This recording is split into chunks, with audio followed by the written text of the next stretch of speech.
Kıymetli izleyicilerimiz, yurt dışında yaşayan vatandaşlarımızı çok yakından ilgilendiren bir konuyu sizlerle paylaşacağım. Konumuz yurt dışı emeklilik. Yurt dışında yaşayan vatandaşlarımız bildiğiniz üzere şu anda Türkiye'den emekli olabilmek için yeni artan asgari ücret üzerinden hesap yaptığımızda yaklaşık 650 bin lira ödemeleri gerekiyor. 650 bin TL ödediğinizde arkadaşlar yaşınız geldiği zaman siz Türkiye'den emekli maaşı alabilirsiniz. Okey. Alacağınız para ne kadar? Söyleyeyim. 2400 TL civarında bir para alabilirsiniz. Yani 150 euro dahi değil. Evet. Bu parayı vermeye değer mi? Bunun kararını siz vereceksiniz. Ocak ayından itibaren bu rakam artacak. Mevcutta şu anda Aralık ayında 450 bin TL civarında. Ocak geldiği zaman 650 bin lira olacak. Şimdi bu emeklilikle ilgili geçmişte toplu bir şekilde para yatırmış olanlarla ilgili olarak bir sorun yok arkadaşlar. Bunu unutmayın. Şimdi kimlerin emekli maaşı yurt dışında yaşayan ve Türkiye'de yaşayan kimlerin emekli maaşı, dul yetim maaşı iptal edilecek? Bunu anlatacağım. Önce Türkiye'den kimlerin emekli dul yetim maaşı iptal ediliyor? Onu anlatalım. Ardından da yurt dışında yaşayan vatandaşlarımızla ilgili emekli olan varsa ya da emekli olmayı düşünen varsa çok iyi bir şekilde takip etsin. Onlarla ilgili sıkıntıyı anlatacağım. Türkiye'de bildiğiniz üzere yetim maaşı adı altında bir maaş var. Eğer kişi, özellikle de kız çocukları annesinden, babasından bir maaş kaldıysa, bekarsa ya da ayrılmışsa eşinden bu parayı alabiliyor. Biliyorsunuz. SGK'dan ya da Bağkur'dan ölen kişi emekli olduysa, kızı da boşandıysa ya da bekarsa bu parayı alabiliyor. Basitçe anlatıyorum arkadaşlar. Devlet memurlarının çocukları da bir iş yerinde çalışıyor olsa dahi babalarından ya da annelerinden kalan, yani memur emeklilerin çocukları da bu maaşlarını alabiliyorlar. Ama SGK ve Bağkur'dan anne babaları emekli olduysa onların kız çocukları bir yerde sigortalı olarak işe başladıklarında bu parayı alamıyorlar. Okey. Türkiye'de maalesef bazıları bu yetim maaşını alabilmek için evli olmalarına rağmen boşanmalar yapıyorlar. Resmi boşanma yapıyor. Annesinden ya da babasından bu paraları alıyorlar, maaşları alıyorlar. Gidiyorlar mahkemeye. Diyorlar ki ben işte eşimi sevmiyorum, boşanacağım diyor kadın. Mahkemede boşuyor yani. Soruyor iki taraf. Evet sevmiyoruz diyor, boşanacağız diyor şu gerekçelerden dolayı. Daha sonra bu kişiler, bu kadınlar annelerinden babalarından kalan parayı almaya başlıyor. Boşandığı kocasıyla aynı evde yine aynı şekilde hayatlarına devam ediyorlar. Bunlarla ilgili olarak geride bıraktığımız bu yıl içerisinde 6.000 kişinin parası, emekli maaşları, bu maaşları iptal edildi. Bunların çoğu arkadaşlar şikayet üzerine tespit ediliyor. Yoksa tespit etmek çok zor. Müfettişler gidiyor bakıyorlar aynı evde konuya komşuya soruyor. Diyor bunlar aynı şekilde evliliklerine devam ediyor. Bu parayı almak için onların o güne kadar almış oldukları paraları geri istiyorlar. Faiziyle beraber ödemezseler üzerlerinde herhangi bir mal vesaire varsa bunlara haciz işlemi yapılıyor. Basitçe bu. Türkiye'de emeklilik iptali bu. Peki yurt dışında yaşayan vatandaşlarımızın emeklilik iptalleri nasıl oluyor? Bakın geçmişte pek çok vatandaşımız şunu yaptı. Kendisi yurt dışında bulunduğu tarihlerde Türkiye'de bir iş yerinden kendisini sigortalı gösterdi. Her ay primlerini de o iş yerinin sahibine pek çoğu gönderdi. Bu şekilde primlerini, günlerini doldurduğu zaman da emekli oldu. Emekli maaşı almaya başladı.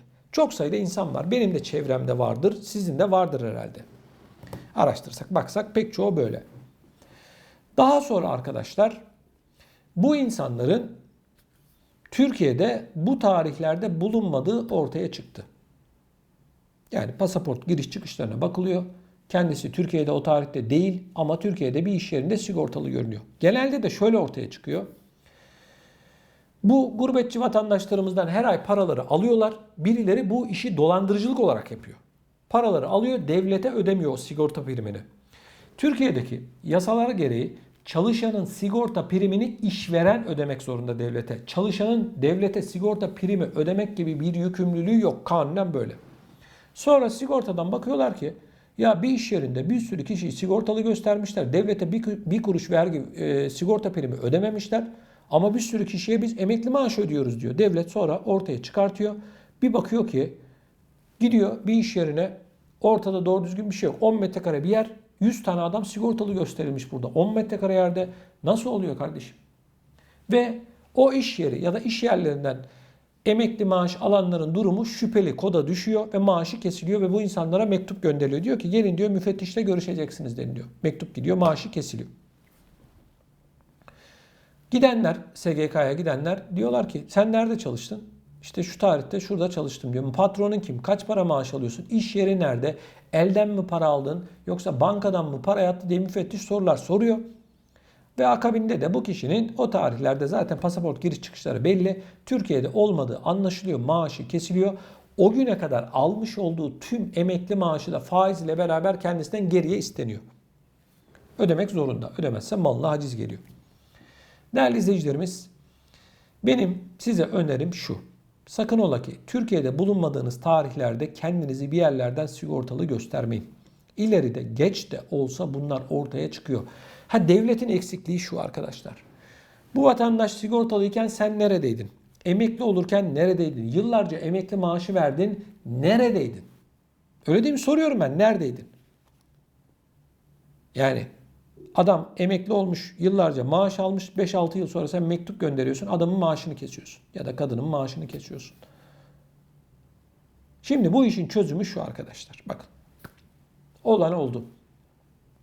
Devletin bir şekilde bu yurt dışında yaşayan vatandaşlarımızla ilgili bir çözüm yolu sunması gerekiyor. Ya diyecek ki şu kadar prim ödeyeceksin, ya diyecek şu kadar bekleyeceksin, işte yurt dışı emekliliği için yeniden başvuracaksın. Yani bir formül vermemiz lazım. 5-6 yıl emekli maaşı almış. Yanlış anlamayın. Haksız bir şekilde vatandaş emekli olmuş olabilir gözünüzde. Ama bu insanların çoğu arkadaşlar sigorta primlerini işverenlere ödemiş olan kişiler. Yani havadan emeklilik ya da bedava emeklilik durumları söz konusu değil. Benim düşüncem bu. Bilmiyorum siz ne düşünüyorsunuz? Lütfen bu konuyla ilgili görüşlerinizi videomuzun altındaki yorum bölümüne yazın. Yani bu vatandaşlarımızın emeklilikleri iptal ediliyor. Emekli maaşları kesiliyor. Siz olun, dikkat edin. Çok sayıda soru var yine. Yurt dışı emekliliği yapalım mı? Arkadaşlar siz bilirsiniz. Ben bir şey diyemem. Bakın Ocak ayından itibaren 650 bin lira ödeyeceksiniz. Yani 3 aşağı 5 yukarı kaba bir hesapla 30-35 bin euro civarında şu anki rakamla. Ocak ayından itibaren. Çünkü her yıl hesaplanıyor bu. Asgari ücret arttıkça bu rakam da artıyor. Asgari ücret biliyorsunuz 4253 lira oldu Türkiye'de. Bu rakam da yükseliyor. Bilginiz olsun. Olursunuz, olmaz. Bana soracak olursanız sen olur musun? Valla 2000-2400 lira civarında bir maaş almak için ben 30 bin euro vermem. 35 bin euro vermem. Gidin, danışın, bilin, edin.